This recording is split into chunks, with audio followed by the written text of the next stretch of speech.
નમસ્કાર મિત્રો, learning જીકેની YouTube ચેનલમાં આપ સૌ મિત્રોનું સ્વાગત છે. મિત્રો, ટાટ હાયર સેકન્ડરીની એક્ઝામ આવતા મહિને છે, ત્યારે મેઇન્સના પેપર માટે આજે આઈએમપી એવા તમારી સમક્ષ રૂઢિપ્રયોગ મૂકું છું. મિત્રો, સાર્થ રૂઢિપ્રયોગ અને કહેવત કોષ નામની ડૉક્ટર મફતલાલ ભાવસારની જે બુક છે તેમાંથી આ લીધેલા છે. ધોરણ 9, 10 અને 11, 12ના પાઠ્યપુસ્તક આધારિત અહીં આઈએમપી એવા રૂઢિપ્રયોગો આપેલા છે. જોઈએ આપણે. અખાડા કરવા, તો કે વાત ધ્યાનમાં ન લેવી. અવળા માર્ગે વળવું, ખોટા માર્ગે જવું. અળગું રાખવું, દૂર રાખવું. મિત્રો, વાક્ય વાંચતો નથી, કેમ કે વાક્ય તો તમે જાતે પણ લખી શકો. અને વિડીયો પસંદ આવે તો લાઈક કરજો. અળગું રાખવું, દૂર રાખવું. અંગૂઠે કમાડ ઠેલવું, વાતને દાબવી અથવા જવાબદારી ઉતારી નાખવી.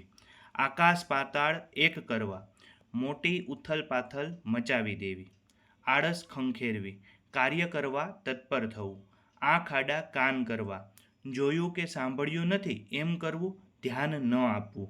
આંખ ઉઘડવી, ભાન થઈ જવું અથવા સમજાઈ જવું. આંખ ઠેરવવી, નજર સ્થિર કરવી. આંખ માંડવી, ધ્યાનથી જોવું. આંગળી ઊંચી કરવી, સંયમ કે વિરોધ દર્શાવવો. આંતરડી કકડાવવી, દિલ દુખાવવું. ઈડરિયો ગઢ જીતવો, ખૂબ મોટું પરાક્રમ કરવું.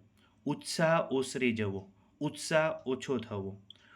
ઉપર પડતા જવું, સ્વમાન બાજુએ રાખીને જવું. ઉરમાં સમાવી લેવું, પ્રેમથી સમજાવી લેવું. ઊભા પગે થઈ જવું, અધીરા થઈ જવું. ઊંડા પાણીમાં ઉતરવું, જોખમ વહોરવું. એક કાનેથી બીજે કાને જવું, છાનું ન રાખવું. એકના બે ન થવું, પોતાની વાતમાં મક્કમ રહેવું. પોતાની હઠ છોડવી નહીં. ઓછા ઓછા થઈ જવું, હર્ષના ભાવથી તરબોળ થઈ જવું. ઓછું આવવું, ખોટું કે ખરાબ લાગવું. ઓતપ્રોત થઈ જવું, એકાકાર કે તન્મય થઈ જવું. કટિબદ્ધ થવું, તૈયાર થવું. કમાન છટકવી, મિજાજ જવો. કલહ માંડવો, કજિયો થવો. કાન ઉપર ધરવું, લક્ષ્યમાં કે ધ્યાનમાં લેવું. કાનમાં આંગળી ઘાલવી, જાણી બૂજીને ન સાંભળવું. કુલડીમાં ગોળ ભાગવો, ઘરને ખૂણે ખાનગીમાં પતાવવું. કુહાડાનો હાથો બનવું, ખોટા કામમાં મદદગાર થવું. કોળી ઉઠવું, ખીલી ઉઠવું. ખખડી જવું, જર્જરિત કે ચીથરે હાલ થઈ જવું. ખપ ન હોવો, જરૂરિયાત ન હોવી, ઉપયોગ ન હોવો. ખપ પડવી, જરૂર પડવી. ગધા મજૂરી કરવી, સખત મજૂરી કરવી. મિત્રો, આ રૂઢિપ્રયોગ જે બુકમાંથી લેવામાં આવ્યા છે ફક્ત જ્ઞાનના હેતુ માટે થઈને જ લેવામાં આવેલા છે. ગૂંચ ઉકેલવી, મુશ્કેલી દૂર કરવી. ઘણી ગોળીઓના પાણી પીવા, જાત જાતના અનુભવ હોવા. ગામોટું કરવું, તો કે ગોરપદું કરવું. બ્રાહ્મણો મોટે ભાગે ગામોટું કરીને પોતાનું ગુજરાન ચલાવતા હોય છે, આવું પહેલાં હતું. ચિત્ત કોરવું, અજંપો થવો. જક પકડવી, હઠ લેવી અથવા તો જીદે ચડવું. બાળકો જક પકડ્યા પછી છોડવાનું નામ જ નથી લેતા. જીભ કરડીને મરવું, આપઘાત કરવો. જીવ ખાવો, હેરાન કરવું અથવા તો કંટાળો આવવો. જીવન એળે જવું, જિંદગી વ્યર્થ પસાર થવી.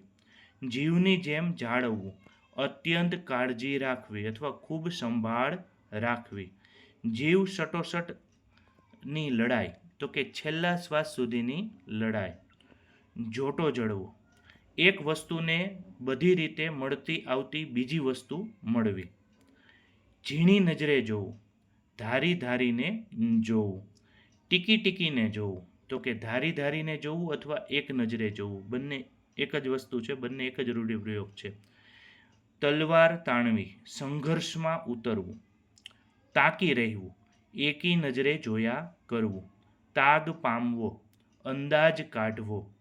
તુક્કો સૂઝવો, મનમાં ઓચિંતો કોઈ ખ્યાલ આવવો.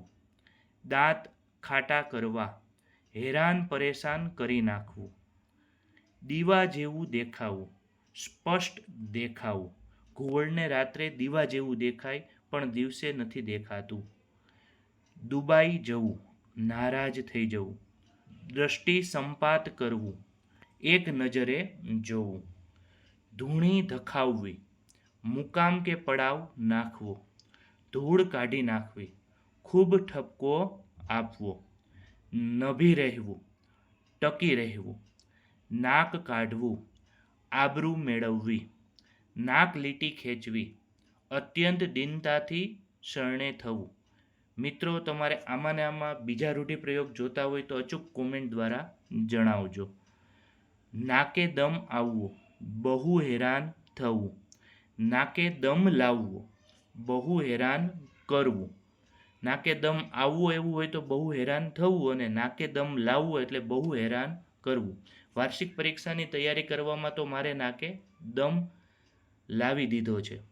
પગમાં પાંખ ફૂટવી, ઉત્સાહિત થવું, પવન પ્રમાણે પીઠ બદલવી, અનુકૂળતા પ્રમાણે દિશા બદલવી, પાનો ચડાવવો, ઉત્સાહ વધારવો, પાંખ ફરવી, ઉત્સાહમાં આવવું, પેટનું પાણી ન હલવું, કોઈ જાતની અસર ન થવી, પેટમાં બળવું, લાગણી થવી, પ્રકાશ પાથરવો, સમજ આપવી, પ્રમાદની કાચડી ઉતરવી, આળસ દૂર થવી.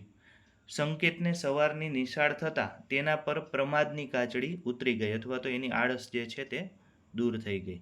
પ્રાણ પલ્લવિત થવા, મન પ્રસન્ન થવું, પ્રેમ પાસમાં બંધાવવું, પ્રેમરૂપી બંધન થવું, ફાગી નજરે જોવું એટલે કે ત્રાસી નજરે જોવું, બગલાની પાંખ જેવું, ખૂબ ધોળું શ્વેત, 32 કોઠે દીવા થવા, અતિશય આનંદ થવો, બાહુપાશમાં ભીડાવવું, બાથમાં ભરાવું, ભવા ચડી જવા, ગુસ્સે થવું, ભાર હળવો કરવો, ચિંતામુક્ત થઈ જવું, ભોઠા પડવું, શરમાવા જેવું થવું, મનમાં પ્રકાશ પથરાવો, સમજણ પડવી, મન મોકળું મૂકવું, કોઈ પણ જાતની ચિંતા કે ડર ન રાખવો, મશગુલ થઈ જવું, તલ્લીન થઈ જવું, મસલત કરવી, ચર્ચા વિચારણા